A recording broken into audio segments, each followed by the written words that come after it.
Hey everyone! With all the fear and panic in the world at the moment, I thought it was wise to post another video with regards to being in your home, being self-isolated or in quarantine. Just some practical tips when you're not sick this time. So we are dealing with a pandemic at the moment and most people are scared and, with good reason. So I'm not a medical professional here, but I am a counsellor, previously in mental health and relationships. And I am very aware of how important your emotional and mental health is on your physical health. So it's very easy to get pulled into the fear in the world at the moment through all the social media posts and the news and stuff. But it's important that you remain calm. To remain calm means to remain safe and healthy. So welcome to my channel. I'm Rachel. I'm a life coach and mentor with Creative Pathways Coaching. The link is just down below in the description. So this video is just about remaining sane during this period of quarantine or isolation. This is the 25th of January. This video was taped, and at this point in time we don't actually know how long it's going to be. It could be up to a couple of months. So this is a survival guide to avoid cabin fever while you're at home or in your place of residence, wherever that is. If you've heard or experienced any seasonal depression before, you'll know what I'm talking about. And it's a mad world out there at the moment, as I think we've all experienced a little bit.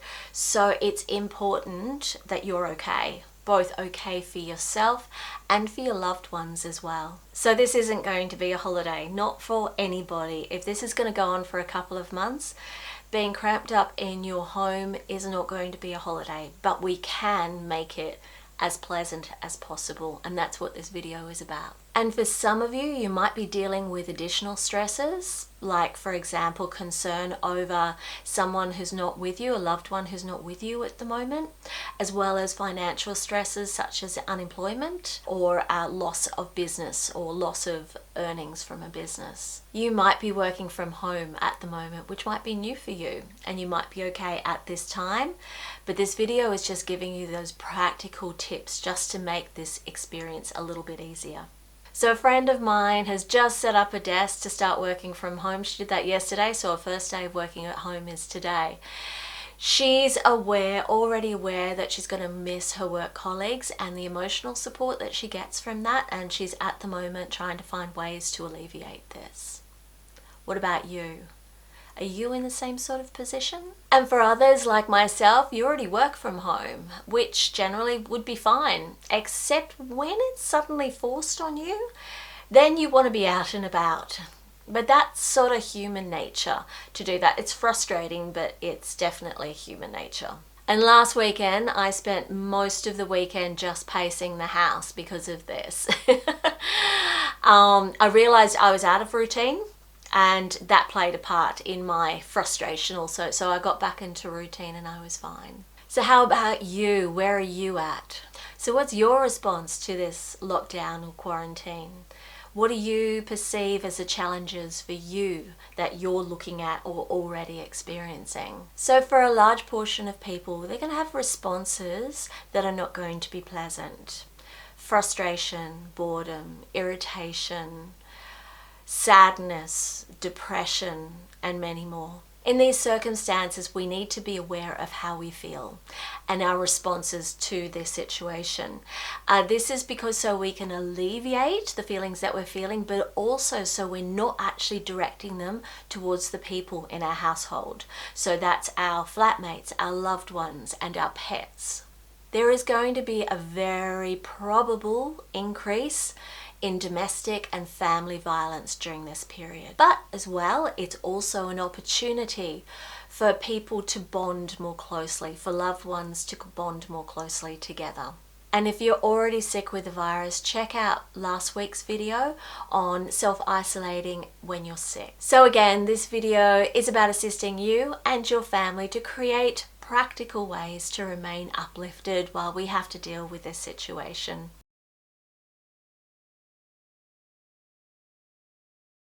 Stay in your routine, your normal everyday routine or schedule.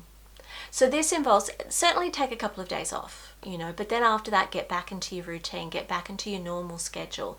So that involves getting up at the time you usually do, making your bed, having a shower or a bath at the usual time that you do. Get dressed in clothing, not just your pajamas or your comfy clothing around at home, but get dressed in something nice. Brush your hair, do your makeup if you want to. Make sure that your kids are in the same routine that they usually are. Also, certainly make sure breakfast at the same time, dinner, and go to bed at the same time as usual. And if you're not working from home, the next tip might be helpful for you. Take up a hobby or start looking into some of the things you wanted to do before but didn't have time. So you can now learn anything on the internet, and I think at the moment there are some free university courses around that you can do. But as well, so really concentrate on some of the stuff that you've been wanting to do for a while, whether it be learn a different language, do an educational course, learn an instrument, and start up that side hustle you've been meaning to do for a while. You know, the list goes on with this one. Anything that you've thought about doing but you just haven't had the time, this is now the opportunity to do it. The emphasis here is about keeping your brain active as well as your body. So maybe sort out your house, declutter your computer and your wardrobes. Take up sewing, knitting. So this is all about keeping you occupied but also productive. Less of the mindless TV and computer games. But if you are going to watch some movies or TV series, make sure that they are humorous. Laughter is really important to increase serotonin in your system, as well as endorphins, which help in the situation while we're in quarantine. So yeah, make sure if you're going to watch anything, make sure that they're humorous. And also read those books that you've got piling up. I'm sure there's a number of you out there that have got a pile of books sitting there waiting to be read. I know right at the moment, that's what I'm doing.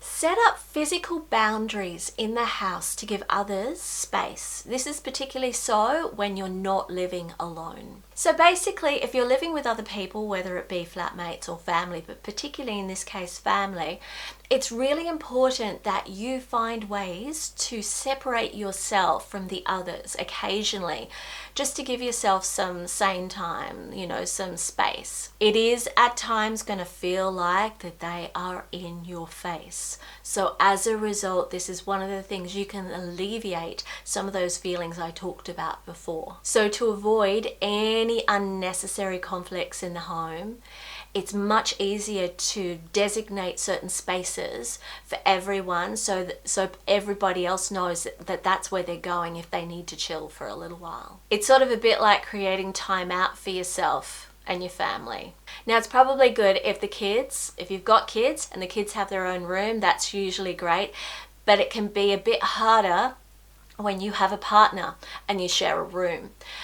To actually find another space that the two of you have separate spaces of which to go to just to chill for a while. I had a client once who had 5 children, all in their teens at the time, and 2 of them with ADHD.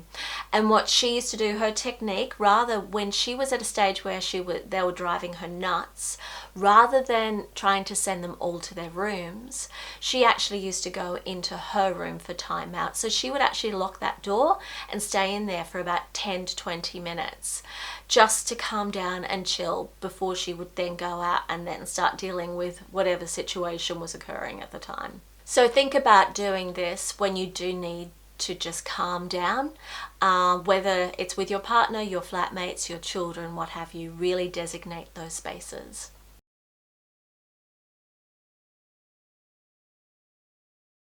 Become healthier, both what you eat and exercise. Okay, so you're not going to be able to go to the gym and you're not going to be able to go for a run. I've got actually a couple of friends who run every morning and they're finding it very difficult to deal with the situation. But there are other things that you can do. You can go on the internet and find some exercise videos, whether it be Pilates, yoga, any sort of cardio stuff that can help. and it can definitely relieve some of the almost physical boredom that you can experience being in this sort of situation. Now, in regards to healthy eating, there's probably going to be lots of cafes and restaurants that will revert to home delivery during this period. I know in my area that's what's happening. So you can certainly get takeout, but see what you can do to do a bit more cooking at home, depending of course what's in the pantry. But see what you can do. It's a way to occupy your time, as well as creating more healthy food for you and your family. Also as well, drink more water. Always a good thing. Less alcohol if possible, and definitely less weed.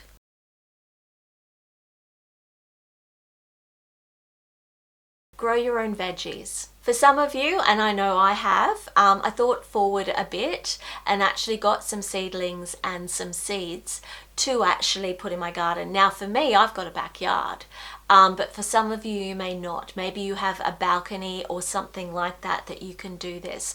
So with a limited amount of space, and particularly outside space. But if you do have a backyard and you do have seedlings or seeds, I would suggest this. We're not quite sure how long this quarantine period is going to be, but just in case, for here in Australia it'd be winter veggies, but in Europe, more in the northern hemisphere, it'll be more summer salads and veggies.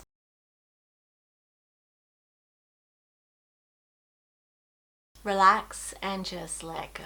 So the way you can do this is through meditation. That's one way. Meditation increases the endorphins in our system, which helps to alleviate pain. So it's a little bit of a natural codeine or morphine. As well, meditation's really good. It actually decreases the stress hormone in our body, and it increases serotonin, which is the sort of the happy hormone, which, you know, makes us happier basically. So meditation is great for that. I reckon it's a win-win for me, but I meditate every day. And for you guys who haven't meditated, check out my website. I have a scripted meditation there that you can purchase, and as well there's actually quite a lot of guided meditations on YouTube at the moment that will certainly do the trick. And you definitely should listen to music whenever you can, and if you know how to play an instrument, play music. But also as well, dance. When I talked about those endorphins and serotonin, same thing happens with dance. Dance around your house, have music blaring, dance around your house. Dance with your family, with your flatmates. Have a dance competition.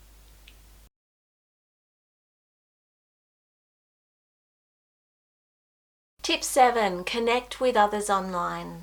Now, I think for most of you, you're going to be calling or messaging people, just really checking in on people and them checking in on you, making sure you're all okay.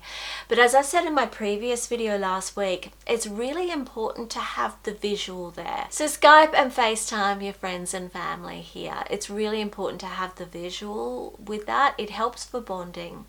So oxytocin is the hormone that is responsible for bonding, and the visual stuff will help with that oxytocin. So it's really important in regards to your happiness and your emotional happiness, particularly if you live alone, to have that video contact with your family and friends. This will help to uplift you and decrease the negative feelings you might feel while we're all isolated and in quarantine. And tip 8, take one day at a time. We don't know how long this is going to go for, and as a result, we don't have the control that we usually have of our lives. This is a rather unusual situation for most of us. So do what you can to really appreciate the little things in your life. So focus on what you have control of, not what you don't. You'll only get frustrated with trying to hold on to stuff that you can't control, trying to create some level of normality. Find enjoyment in the present, at the moment, in the people around you, in the things around you, in your environment. Really be grateful for what you do have, because there are others who are in worse circumstances than yourself. So focus on the now.